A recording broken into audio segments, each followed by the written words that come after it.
Ladies and gentlemen, I am Israel, the game is World of Warships, and this is my review of the AL Yukikaze, currently on sale as part of the Azur Lane collaboration in World of Warships. So let's get the most obvious thing out of the way first. Yes, this is an anime ship. The most immediate consequence of this is her permanent camouflage. It comes with the standard bonuses, 50% bonus XP and 10% off your repair costs, as well as the usual 3% detection and 4% dispersion. It is also extremely distinctive, borrowing Yukikaze's colour scheme, even her hairbow on the bow, and the Sakura Empire iconography from Azur Lane. We'll see how long it takes before the frills on the waterline go mimetic.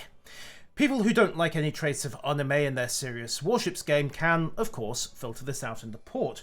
If you head down to this little cogwheel options site, and then proceed to mouse custom ships and disable Azur Lane, you will find that not only does the camouflage disappear, the anime captain abruptly becomes a Japanese captain with no change to skill or specialization. The only potential hiccup here is that if somebody likes the ship and wants the permanent camouflage bonuses, then there's going to be a problem if they don't like the camo, because if you filter the Azur Lane content, you can still use Yukikaze herself, but unfortunately you can't access the permanent camouflage. It disappears and demounts completely. But now, we had this with the high school fleet promotion, and both the HSF Ayakaze and the HSF Graf Spee got around it by including not only the anime camouflage, but a more traditional camouflage for their nation as well. This doesn't seem to have been done with the Azur Lane ships. So I give it about a week before someone who wants the bonuses and doesn't like the skin simply mods out the game files and solves the problem that way. As mentioned, there is also a Yukikaze captain. Let me just quickly switch this up. There we go. We have one Yukikaze captain, and yes, she is a cat girl. And she's also rather full of herself, which actually matches her personality in the Azur Lane game as well. If that's not to your taste, then you can buy the ship in the port slot without her, filter the Azur Lane content as previously demonstrated, or, since this is technically a Japanese Navy destroyer, you can pick any Japanese captain as well and solve the problem that way. No retraining required since this is a premium Japanese destroyer. Anime aside, Yukikaze is a fully upgraded Kaguro B that trades in the torpedo reload booster and the usual Type 93 torpedo for the F3 model normally found as an option on Yugumo, Zao and Shimakaze. So, nice and easy review, right? I mean, it is the same hull, the same artillery battery, the same anti-air defense, the same maneuverability, and the same concealment. The only differences are that, as noted, one, your torpedo is the F3, a high-speed, low-range model that does 76 knots out to 8 kilometers, or a blistering 81 knots to 6.4 if you take torpedo acceleration. And as a consequence, you lose the torpedo reload booster. It's a nasty combination for somebody. This is a tier 8 ship. That means it will frequently get pulled into the radar and carrier heavy tier 8 to 10 bracket, which means getting within 10 kilometers of a hostile cruiser is a frequently risky proposition. The other Japanese destroyers in this bracket can of course work around that. They've got 10-kilometer range torpedoes or longer, they can dance around at the 11 or 12 mark, launch torpedoes at closing targets, and generally stay out of radar range. And if you're a Sashio or Shimakaze with ultra-long range torps, just stand off on the other side of the map and solve the problem that way. Yukikaze, however, you've got to take the risk. You have got to get dangerously close to your targets. And as noted, no torpedo reload booster, you get 8 torpedoes at a time. This is not necessarily a huge problem. Since you're going to be constantly riding your luck with this ship, it's worth having the smoke just in case something goes wrong. Which is, of course, entirely on you and absolutely nothing to do with Yukikaze-sama, the lucky ship herself.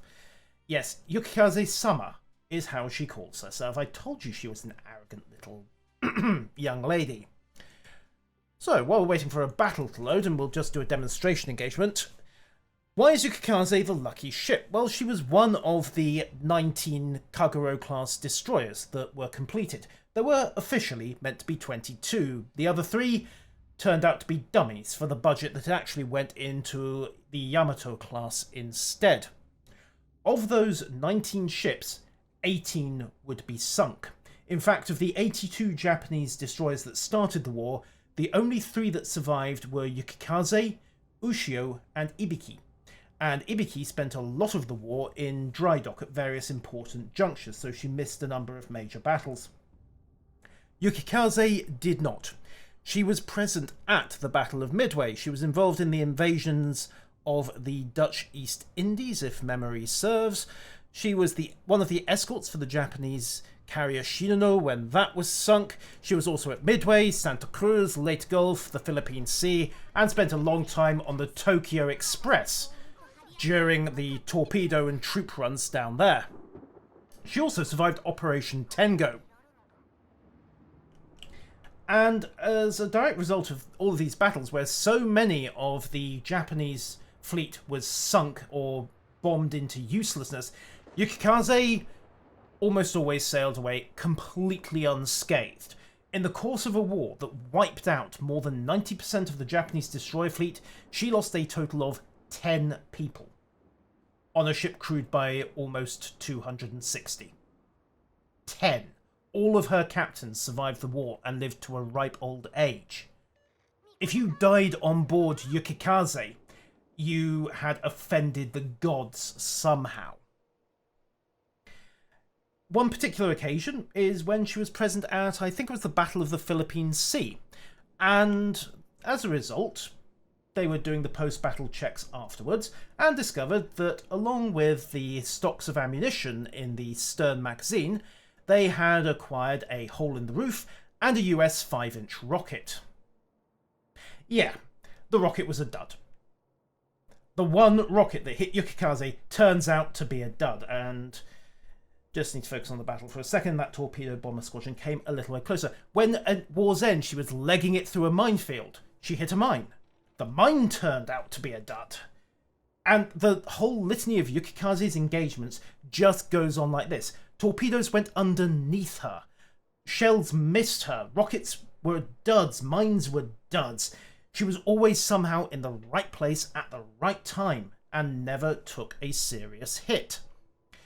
Thing is, those runs of luck, the suspicion was that she was also cursed because everyone round her had appalling luck as well. The torpedo that allegedly went underneath her carried on and struck the Japanese cruiser Jinsu, breaking its back. The minefield she was running through, she was in company with another Japanese destroyer. Yukikaze hit the dud. The other Japanese destroyer hit a live warhead and sank. It was in fact the last Japanese destroyer to be sunk of the Second World War, and I need to tiptoe away from this Benson before he actually spots me. As I say, the lucky ship. Benson completely ignores me, and I'm comfortably out of range and able to carry on spotting this pesky American destroyer. Of course, that pesky American destroyer is faster than me, so I am going to have to pop the speed boost, and what I really need is a way of getting out. Of course, another Japanese destroyer might get run-on hits into the Richelieu, but that's not going to happen either, unfortunately. So we'll unship the guns and swing them round to re-engage. And this kind of sums up the way Yukikaze works in this game. You are absolutely riding your luck. And like I say, the ha-ha-ha does start to grate after a while, but then, well, that's how it goes. Unfortunately, now the enemy Ryujo has spotted me and is motoring this way. Remember, I have got anti-air. I'm better than Yodachi in that regard, but it's still not a great weapons fit, and carriers can severely mess you up. But hey, oh no, he is going to find me. Just tiptoe away. Nope, missed me completely by about 100 meters. Yeah. Right, I'm not going to get past that Benson, and the rocket planes are going to run into the cruisers if they carry on that vector. Let's see if I can sneak east and blindside either the Tirpitz or the Amagi. Engine booster is tracking. Torpedoes are armed. Tirpitz is looking at the Richelieu, which is going to keep him nicely distracted and should also persuade him not to duck. So we'll run an easterly course. Just set up and see what we can find.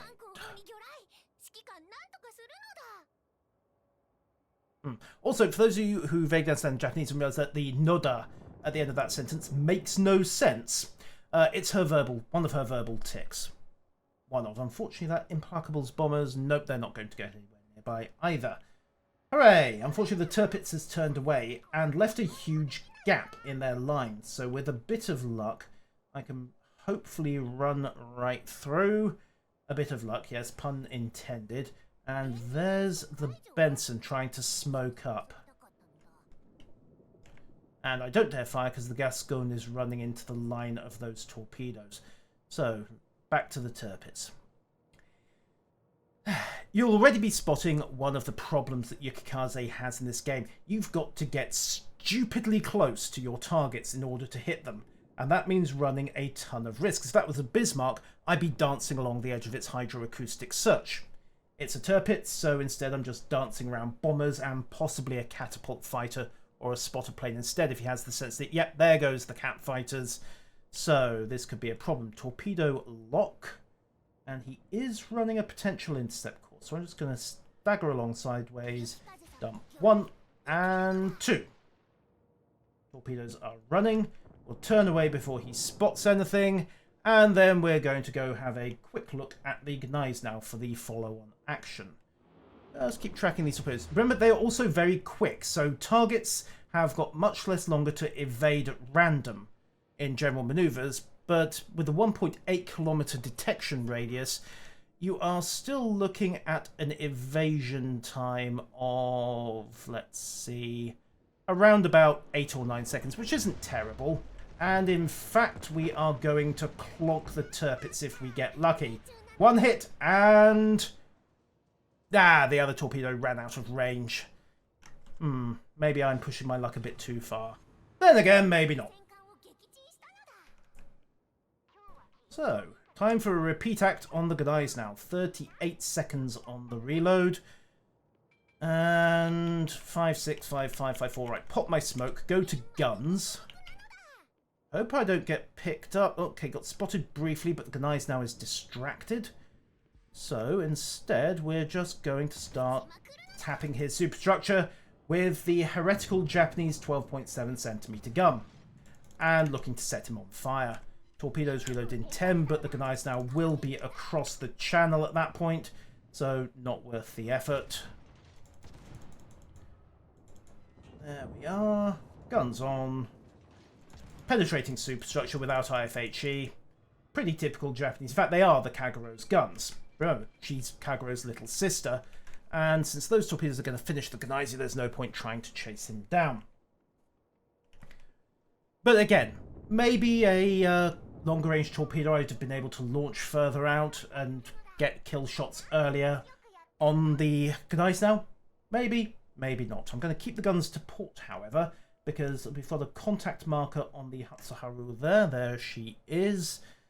And we're just going to swing south, toddle through, and try to get a decent shot on either the Amagi or the Richelieu, which means popping the engine booster and requiring... And, torpedo bomber coming in. This is what I mean when I say you're riding your luck in this plane, or rather this ship, because those planes didn't know I was there. They had no way of knowing, but now they've gone straight overhead. All I can do is hope I haven't attracted too much attention from the incoming, and no such luck. He's turned back. So, flak on.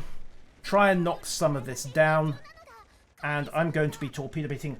I am more worried, however, about the fact that I have attracted attention from at least one battleship who will be looking for a way to get a kill.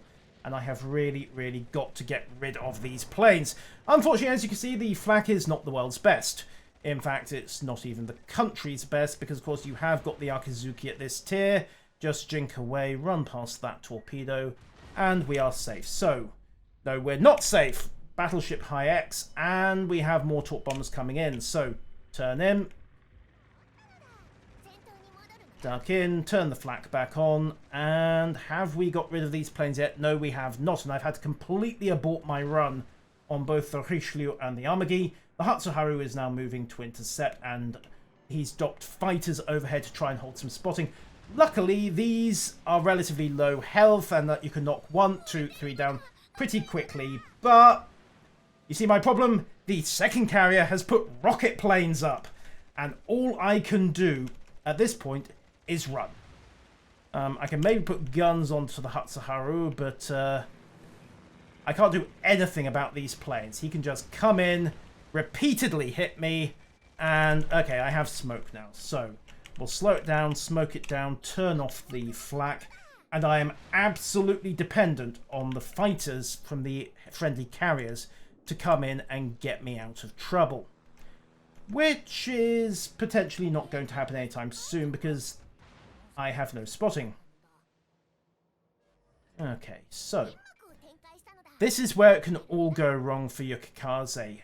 One accidental carrier spot, one accidental radar, and you are completely undone. I've lost 2/3 of my health. I'd be an even worse shape if I didn't have Survival Expert in this build. And yeah. Yeah, my options to play any further part in this battle are now extremely limited. So, we're going to try to run east. The Miyoko just wrecked the Minsk. I'm going to have to get out from under this smoke screen and try and get away from the flak as well. Hopefully he didn't think to launch any carrier fighters. No, he didn't leave a patrol overhead or I'd have had to shoot them down, which is about all that Yukikaze's flak is good for. But it does at least do it. We knocked down 3 out of 3. Problem is, if a carrier, even a tier 6, parks a bomber squadron over your head, then all the enemy fleet has to do is send a lot of torpedoes your way. And a 35 knot top speed out of the box, 36.8 with Sierra Mike, doesn't really do any favours if you need to reposition in one of the larger maps. However, it's not all bad. We've managed to dodge away from the worst of the aircraft for the moment. I still have a smoke charge left, and I can potentially run down, back up Nikrum in the Bismarck, and try to get torpedoes onto the Amagi. Potentially. The other option would be to hunt down the Hatsuharu, but that's a bit too much like a fair fight. And as we are constantly reminded, fair fights are for suckers and losers. Okay, Bismarck's nailed the Miyoko, that's fine. There's the Hatsuharu, so Biscuit found her anyway. Catfighter's up for cover, so yay, he's accidentally, of course, covering me as well. And with a bit of luck, we can circle around, pop the last engine booster. Got the Hatsu in guns range, although... So yeah, Nikrum knows what he's doing. He's turning into those torpedoes on Hydra. He's got his secondaries working over the Hatsuharu. Doesn't stop him eating a couple of fish, mind you, but, well, that's the risk you take. And if I can slip past him, I can use the fact that he's in the cap circle to cover my approach on the Amagi. Of course, he's also attracting rocket planes, so change of plan. Turn away, turn away, turn away. I don't want to get spotted. Torp lock on the Amagi. Never mind, the Bismarck just exploded. Okay, and we're going to risk this. Double shot on the Amagi. He's outside range at the moment, but his course will take him into range. I just have to hope he doesn't evade, or this is going to be a waste of ammunition. On the bright side, fast torpedoes. He doesn't have very long to evade, so the occasional random course change, never mind, he just pulled a random course change that will in fact take him out of my torpedo line. 10-kilometer torpedo, probably have been manageable. 8-kilometer torpedoes, nope, those aren't going to hit at all. And we still don't know where the Hatsuharu is, so that's an issue. Okay, guns are also similarly limited. I've just about got range on the Amagi, but 5-inch guns aren't going to do anything there. And, well, maybe I can scout up on the Amagi again, but he's heading away. Asashio, of course, wouldn't have a problem. 20-kilometer torpedoes, there is no escape. Yukikaze, yeah, that's very definitely a problem. If the target isn't closing on you, you're going to have a very, very hard time getting a viable weapon solution on her. On the bright side, 25 seconds on the reload. The Amagi is turning back in, probably looking to deal with the New Orleans. I'm smack on his flank. Get lucky this time? You never know. 14 seconds to the reload. He's going to stay bow on to the New Orleans to minimize target profile and AP damage. So, no, never mind. He's turning out broadside again. And we need to find and kill that carrier. The Armagi just killed the New Orleans. So, can I push this any further? I need to take out the carrier. We can cap. Yeah, well, kinda. Hatsuharu is still somewhere nearby, and I don't have much spotting. Okay, so I'm going to have to slow it right down here and go into smoke, because the fact that I'm capping is going to advertise the fact that I'm here to the Armagi. Now, the Armagi's popped his own fighters. My torpedoes are running, but the Armagi is turning to, I think, to dodge the dive bombers. So that's, yes, a bit of bad luck because, well, yeah. On the bright side, they just found the Hatsuharu. So, guns on that instead, because my guns aren't going to do much to an Armagi. They are, however, perfectly suited for brassing up a destroyer. So, target again, decent accuracy. Have to be a little careful, of course, because not only is the Armagi and the Hatsuharu looking this way, the Hatsuharu's gone into smoke to evade me. The Armagi is getting dangerously close. I still have 45 seconds on my reload and only 35 seconds on my smoke generator cloud. Oh, no, there we go, 49 seconds. That'll do. So turn away. Problem is that with torpedoes all over the place, I need some fighter cover. I really, really need some fighter cover. Okay, torpedoes coming in. They're not a problem. Clear of that salvo from the Hatsuharu. The real problem is the planes, and there's very little or nothing I can do about them. However, might be able to pull this off. 18 seconds. Okay, 22,000. There's the second salvo from the Hatsuharu. Turn and drop momentum in order to stay away there. Snap launch onto the Armagi. Torpedoes running narrow and wide. Full ahead. Go, go, go, go, go. The smoke just expired. Armagi's got the broadside out. He's going to kill me because I wasn't watching my timer. And the Lexington has just spooked the Armagi into turning. So he's going to find the gap in those torpedoes. Maybe? Yep. And donk. So, yeah, that game pretty much summed up the strengths and weaknesses of the Yukikaze. I was fine until the carriers got me. And this is the thing about this boat. You are going to be riding your luck every single step of the way with her. Your torpedoes have all the problems of regular torpedoes. They're vulnerable to hydro, evasion, to a lesser extent random maneuvers by other players, but it can happen. You saw there the Lexington's torpedo bombers spooked the Armagi, and as a consequence he is now about to probably bag another kill.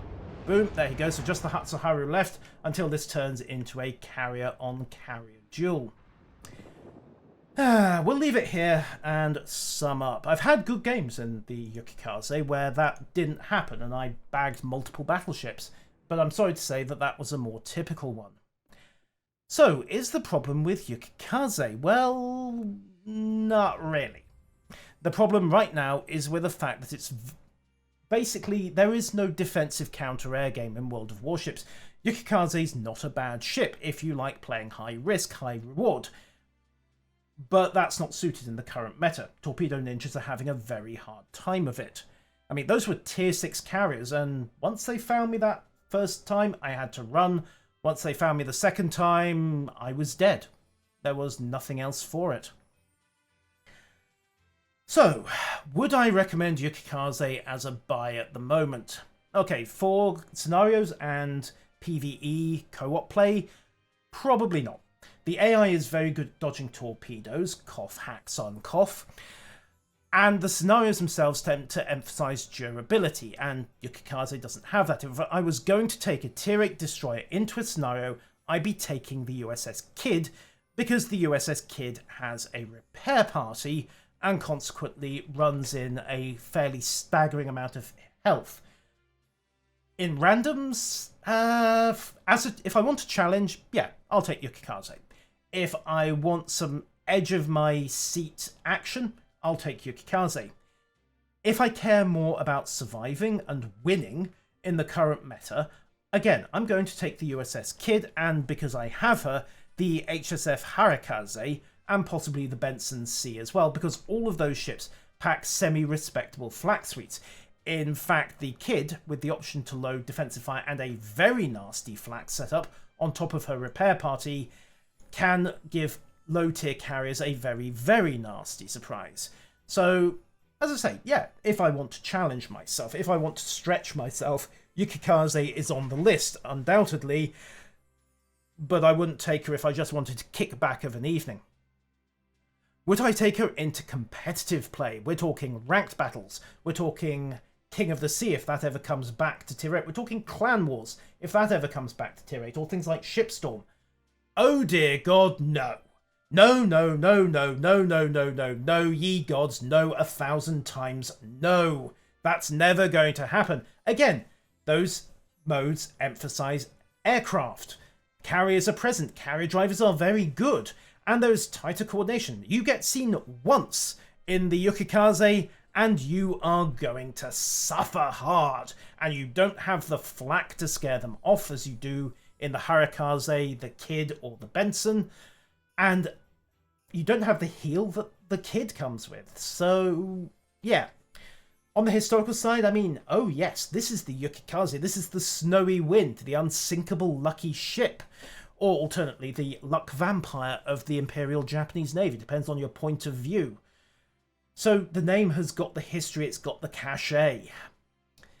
Would I buy her? Well, that depends. As I said earlier, if you're looking for a torpedo ninja that will challenge your abilities in that specialty, Yukikaze is it.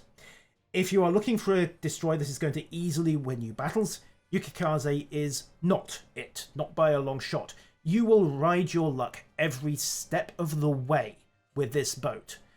And that's going to appeal to some people. It does appeal to me frequently. As I say, I like a challenge every now and again, and I like the Japanese torpedo ninjas. But for most people, I don't know. I think most people, if we ever get the Harikaze on sale, we'll go for her. And in the current meta, with its emphasis on air attack and air scouting, I think most people will have an easier time of it in the USS Kidd. So, that pretty much wrapped things up. Yukikaze, as I say, is on sale in a variety of bundles. If you are looking to enable hard mode, or possibly even Dark Souls mode, for destroyer gameplay in World of Warships, this is your boat. If, however, you fancy going out and just picking the flowers and smelling the roses, and generally having an easy, comfortable time of it, go and buy the USS Kidd instead. Until next time, ladies and gentlemen, I have been Yusril. Farewell.